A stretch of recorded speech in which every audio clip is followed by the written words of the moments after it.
Guys, welcome to the Asking Us SEO show, episode number 39, and today I'm going to be talking about link vesting. What is it? Stay tuned.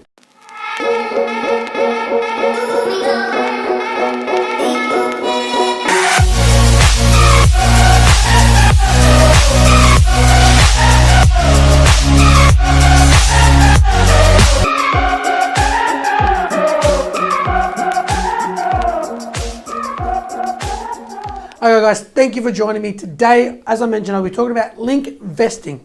Now, it's basically a term that I've made up. I don't think, well, it might be on the internet. I haven't really looked, but as far as what I know and what I believe, I just made it up. Something that I think about when I work on SEO for clients, and something that I consider when I help clients build rankings over a certain amount of time.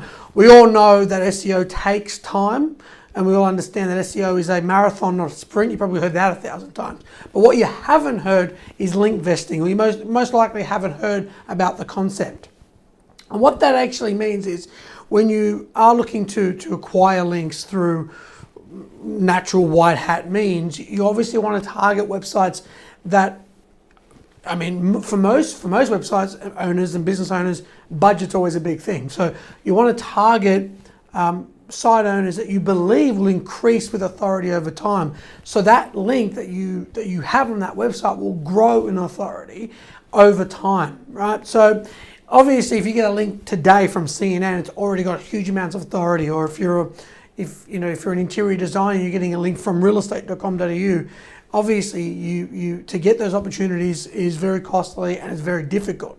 By getting links from websites that are relatively low on the authority spectrum, whether that's domain authority or page authority, generally they're a little bit easier to come by. And if you use some good standard page outreach strategies and methods that I've spoken about in previous videos, it's a very difficult, tough,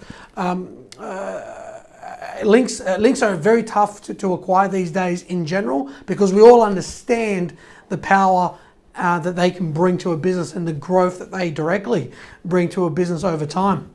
So link vesting is a term that I've sort of coined to basically help clients understand that yes, it's okay to target lower level, whether it's influencers or in terms of SEO, low level bloggers. And what that low level is generally domain authority.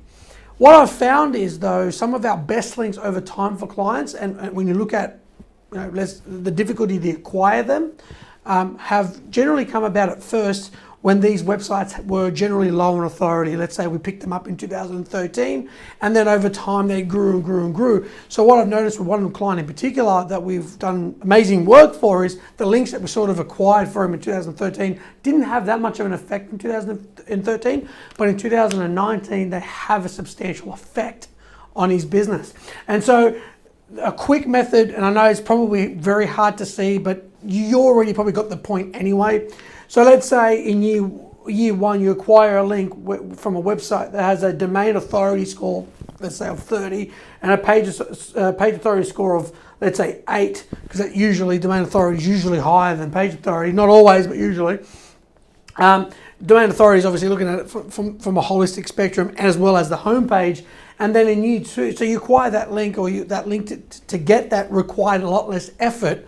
But then that link that you believe over time, well then in year 2, they'll become a domain authority score 35 and a page score of, let's say, 12. And then in year 3, they'll become domain authority 40 with a page authority score, let's say 15, right? And so over time, you're investing in links that will become relatively authoritative. And a lot of news sites, a lot of the time, news sites and bloggers and that they're really looking for the opportunity to grow in the initial stages, and they sort of need content and things like that. So there's a lot of strategies that you can do to help them build content and therefore link to you as a reliable, credible resource. And so the link vesting method is something that's worked very well for me over the years. It is the long-term plan. There is a long-term vision in place, but it's sort of just a bit of theory to help you gather links, and don't be afraid to sort of tackle the low authority links in the initial parts of the acquisition phase and campaign, as long as you tell the client, look, this is the reason why we're doing it, and we believe over time the authority will grow and therefore rankings and traffic will as well. Thank you so much for joining me. If you've got any questions, please let me know below.